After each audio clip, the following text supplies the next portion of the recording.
મરચામાં અમારે બિયારણથી લગાડીને દવાનો બહુ ખર્ચો થાય છે, એટલે 5 થી 6 હજાર ભાવ મળે તે સારા રહે છે.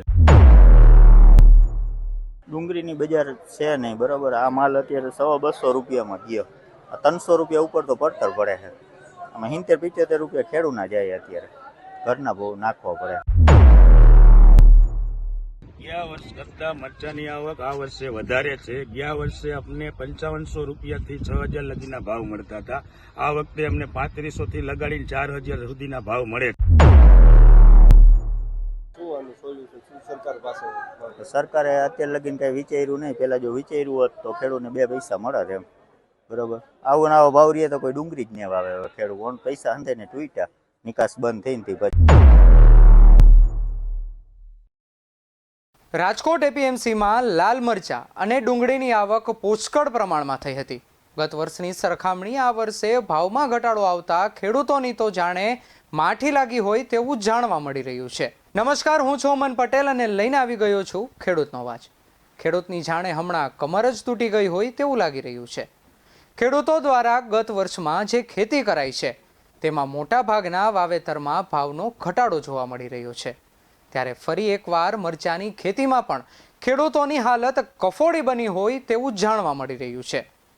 ગોંડલમાં મોટા પાયે લાલ મરચાની આવક થયા બાદ આજે રાજકોટ માર્કેટિંગ યાર્ડમાં લાલ મરચાની મોટા પાયે આવક થઈ છે. ગઈકાલે રાતથી જ માર્કેટ યાર્ડમાં બહાર વાહનોના થપ્પા લાગી ગયા હતા અને 15,000થી વધુ ભારી એટલે કે 5,000 ક્વિન્ટલ લાલ મરચાની આવક થઈ હતી. યાર્ડમાં એક મણ મરચાના ભાવ 2,200 થી લઈ 2,800 સુધીનો ખેડૂતોને મળ્યો હતો, જેના કારણે ખેડૂતોને આ વખતે પણ રોવાનો વારો આવ્યો છે. રાજકોટ શહેરમાં આવેલા બેડી માર્કેટિંગ યાર્ડમાં અત્યારે મોટા પ્રમાણમાં વિવિધ જણસીઓની આવક થઈ રહી છે, જેમાં અત્યારે સૌથી વધુ લાલ મરચાની આવક જોવા મળી રહી છે. તો આવો જાણીએ લાલ મરચાના પાક વિશે. આમ જોઈએ તો રાજકોટ અને ગોંડલમાં ઉત્પાદન સારું હોવાના કારણે આ વખતે પુષ્કળ પ્રમાણમાં આવક જોવા મળી છે. ગઈકાલે જ્યારે રાજકોટ માર્કેટિંગ યાર્ડમાં આવક કરવા દેવામાં આવી હતી એમાં 15,000 થી 17,000 ભારી મરચાની આવક થઈ હતી. અને આમ જોઈએ તો ગત વર્ષ કરતાં આવક આ વખતે વધારે છે. સિઝન થોડીક વહેલી છે અને લાંબા ગાળા સુધી ચાલે એવી સિઝન અત્યારે જોતા લાગી રહ્યું છે. એનું કારણ એ પણ હોઈ શકે કે ગત વર્ષે જ્યારે 5,000થી લઈ અને 6,000 સુધીના ભાવ જોવા મળ્યા હતા, એટલે વાવેતર ખેડૂતોએ વધારે પ્રમાણમાં પુષ્કળ પ્રમાણમાં કર્યા હતા, પણ ઉત્પાદન એની સામે પણ સારું આવ્યું છે, એટલે આવક અત્યારે વધારે જોવા મળે છે. ગત વર્ષે આપણે વાત કરવામાં આવે તો શું ભાવ હતો અને આ વર્ષે ભાવ છે તે કઈ ક્વોલિટીમાં ડિફરન્સ જોવા મળી રહ્યો છે? ગત વર્ષની વાત કરીએ તો ગત વર્ષે જ્યારે મરચાનું ઉત્પાદન થયું ત્યારે પ્રમાણમાં ઓછું ઉત્પાદન અને ઓછા વાવેતરના કારણે આ જ મરચાં બજારમાં 5,000થી લઈ અને 6,200-300 રૂપિયા સુધી વેચાતા હતા. એની સામે ખેડૂતોએ ગત વર્ષના ભાવને ધ્યાનમાં રાખી આ વખતે વધારે પ્રમાણમાં વાવેતર થયું અને ઉત્પાદન પણ સારું આવ્યું. એના હિસાબે આવક વધતી ગઈ, એટલે ડિમાન્ડ અને સપ્લાય ઉપર ભાવ નક્કી થતા હોય. એની સામે આ વર્ષે ખેડૂતોને 2,200થી લઈ અને 2,800 સુધી સાનિયા ક્વોલિટીના ભાવ જોવા મળે છે. અતુલ કમાણીના જણાવ્યા પ્રમાણે રાજકોટ અને ગોંડલમાં ઉત્પાદન સારું હોવાને કારણે પુષ્કળ પ્રમાણમાં મરચાની આવક જોવા મળી છે. ગઈકાલે રાત્રિના સમયે 15,000થી વધુની ભારીની આવક રાજકોટ માર્કેટિંગ યાર્ડ ખાતે કરવામાં આવી હતી. જોવા જઈએ તો ગત વર્ષ કરતાં આ વર્ષે મરચાની આવક સારી પણ છે અને સિઝન થોડી વહેલી પણ છે અને આ સિઝન લાંબા ગાળા સુધી ચાલે તેવું અનુમાન લગાવાઈ રહ્યું છે. ગત વર્ષે 5,000થી 6,000 સુધીનો ભાવ જોવા મળ્યો હતો. એની સામે આ વર્ષે 2,200થી 2,800 સુધી જોવા મળે છે, જેના કારણે ખેડૂતોની તો જાણે માઠી લાગી હોય તેવું જણાઈ રહ્યું છે. પણ એકંદરે ક્વોલિટી સારી હોય તો ખેડૂતોને ભાવ સારા મળે છે, પણ વરસાદ વિઘ્ન બન્યો અને કમોસમી વરસાદના હિસાબે ઘણી મરચીમાં બગાડ અને મરચાં બગડી ગયા છે. એટલે એવા ડેમેજ મરચાં હોય એ બધા મરચાં અત્યારે 2,000થી લઈને 2,400 રૂપિયા સુધી રાજકોટ માર્કેટિંગ યાર્ડ તેમજ ગોંડલની માર્કેટ યાર્ડમાં વેચાય છે. યોગ્ય ભાવ કેટલો મળવો જોઈએ અને અત્યારે જે ભાવ મળી રહ્યો છે તેના વચ્ચે કેટલો ડિફરન્સ છે? આમ જોઈએ તો મરચીનું ઉત્પાદન થાય છે ને એ ભારોભાર પૈસા નાખે. જ્યારે ખેડૂતો વાવે છે ત્યારે બિયારણ અને ખાતર આ બધું મોંઘું આવે છે. ઉત્પાદન પણ વધુ પડતું લેવાના કારણે વધુ પડતો ખર્ચો ખેડૂતો કરતા હોય છે. એની સામે જે ભાવ મળે છે એકંદરે આ ભાવ ઓછા કહેવાય, કારણ કે 3,000થી 4,000 રૂપિયા મરચાના ભાવ હોય તો જ ખેડૂતોને વધારે પહોંચાય એમ છે. બાકી આ ભાવ અત્યારે આમ જોતા ઓછા દેખાય છે, પણ જોતા કરતાં વધારે પ્રમાણમાં મરચાં આવે એટલે ભાવ સ્વાભાવિક છે ઓછા થતા હોય છે. અત્યારે રાજકોટ અને ગોંડલનું જે મરચું છે, સૌરાષ્ટ્રનું જે મરચું છે, મહારાષ્ટ્ર અને રાજસ્થાનમાં વધારે પ્રમાણમાંની ડિમાન્ડ છે. એટલે રાજસ્થાનમાં જે આ ભાવે મરચાં અહીંથી ત્યાં પહોંચે એટલે અમુક પ્રકારના ખર્ચા વધારે લાગતા હોય છે. એટલે આપણા કરતાં રાજસ્થાનમાં આ મરચું વધારે ચાલે છે. કઈ ક્વોલિટીનો મરચું છે જેની આવક સૌથી વધારે છે?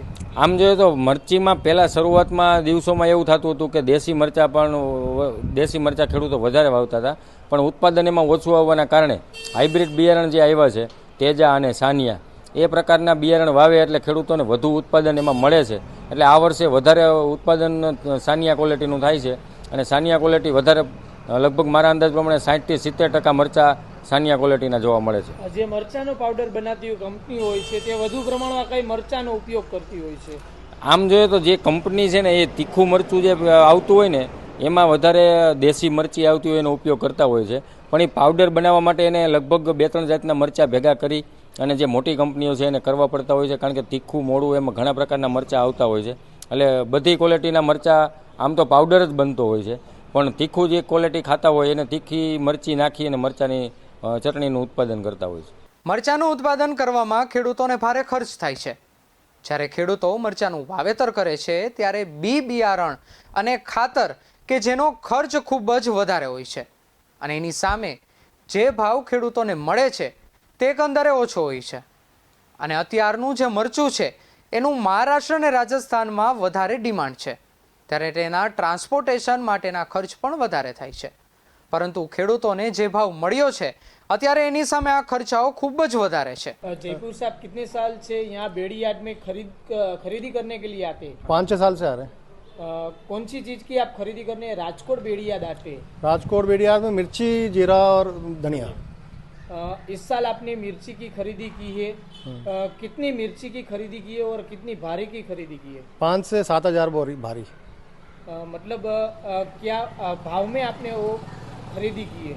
भाव मैंने स्टार्ट किया था 3,000-3,200 से सानिया, तो नीचे में डाउन हो गए 2,100-2,200 तक चला गया. नीचे से वापस अभी राइज होकर के मतलब 2,600-2,700 चल रहा है. पिछले साल ऊंचा था. पिछले साल यही माल जो अभी साल 3,200 से स्टार्ट किया था, 4,500 से स्टार्ट करके नीचे में 3,500 तक लिया था. तो मतलब काफ़ी फ़र्क है. भाव पिछले साल ऊंचा था, इस साल भाव रेंज में है. मतलब पिछले साल जो भाव था उनसे इस साल भाव कम है? हाँ, इस साल कम है. जयपुर राजस्थान में कौन सी मिर्ची सबसे ज्यादा पसंदीदा है? जयपुर राजस्थान में यहाँ का माल में समझा जाए तो सानिया और रेवा और ये आपका ओजस बहुत बढ़िया पसंद करते हैं.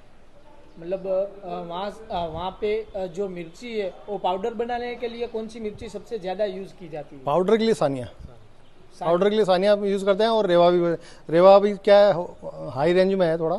मतलब जैसे ये 2700 है तो वो 4,000 के रेंज में जा रहा है, लेकिन अच्छी पाउडर कंपनी वाला वो रेवा को पकड़ते हैं. ત્યારે બીજી તરફ વાત કરવી છે ડુંગળીના ભાવની, કે ડુંગળીના ભાવે પણ ખેડૂતોને રાતા પાણીએ રોડાવ્યા છે. ડુંગળીની નિકાસ પર સરકાર દ્વારા પ્રતિબંધ લગાવતા ખેડૂતોને ભાવ નથી મળી રહ્યો, તો બીજી બાજુ ગ્રાહકો પણ લૂંટાઈ રહ્યા છે. ડુંગળીના ભાવ તળિયે આવી જતા ખેડૂતોને રોવાનો વારો આવ્યો છે.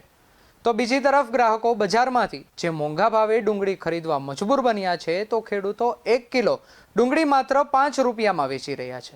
પરંતુ એ જ ડુંગળી જ્યારે ખુલ્લા બજારમાં આવે છે ત્યારે ગ્રાહકોને પ્રતિ કિલોએ 40 રૂપિયા ચૂકવવા પડી રહ્યા છે. એટલે કે 1 કિલો ડુંગળીમાં વેપારીઓના ખિસ્સામાં 35 રૂપિયા જાય છે. ડુંગળીની બજાર છે નહીં, બરાબર. આ માલ અત્યારે 250 રૂપિયામાં ગયો. 300 રૂપિયા ઉપર તો પડતર પડે છે. આમાં 70-75 રૂપિયા ખેડૂના જાય. અત્યારે ઘરના બહુ નાખવા પડે. સરકારે અત્યારે લગીને કાંઈ વિચાર્યું નહીં. પહેલાં જો વિચાર્યું હોત તો ખેડૂને 2 પૈસા મળે એમ, બરાબર. આવો ને આવો ભાવ રહીએ તો કોઈ ડુંગળી જ નહીં વાવે. ખેડૂત ઓન પૈસા અંતે ને તૂટ્યા, નિકાસ બંધ થઈને તે પછી આ નિકાસ બંધ થઈ તે પછી જ બજાર બેસી ગઈ. માલનો નિકાલ જ ન થયો. ખેડૂતોનું કહેવું છે કે ડુંગળી નિકાસ બંધી પહેલા 700 થી 800 રૂપિયા મણ વેચાતી હતી, પરંતુ તેના હવે 100 રૂપિયા પણ મળી રહ્યા નથી. પરંતુ નફાખોરી કરીને છૂટક બજારમાં વેપારીઓ ઊંચા ભાવ લઈ રહ્યા છે. ખેડૂતોની માંગ છે કે સરકાર નિકાસબંધી ઉઠાવી લે અથવા તો રાજ્ય સરકાર પોષણક્ષમ ભાવ આપે. હરાજીમાં ડુંગળીના 20 કિલોના ભાવ રૂપિયા 100 થી લઈને 300 સુધીના બોલાય છે. ડુંગળીના ગગડતા ભાવે જગતના તાતને રાતા પાણીએ રડાવ્યા છે. વેપારીઓનું કહેવું છે કે આગામી દિવસોમાં ડુંગળીના ભાવમાં વધારે ઘટાડો નોંધાઈ શકે છે. સરકાર અત્યાર સુધી ખેડૂતોનું વિચાર્યું નહીં. જો વિચાર્યું હોત તો ખેડૂતોને રોવાનો વારો ન આવત, તેમ પણ જણાવ્યું હતું. જો નિયમિત આ પ્રકારનો જ ભાવ રહ્યો તો આગળ જતા ખેડૂતો ડુંગળીનું વાવેતર જ નહીં કરે. સરકાર દ્વારા નિકાસબંધી કરવાથી ડુંગળીનો ભાવ પણ ઘટ્યો છે. તો આ સાથે જ મળતા રહીશું ખેડૂતોના અવાજમાં. તમે જોતા રહો BS 9 TV ન્યૂઝ, સત્યની સાથે સત્યની ખોજ.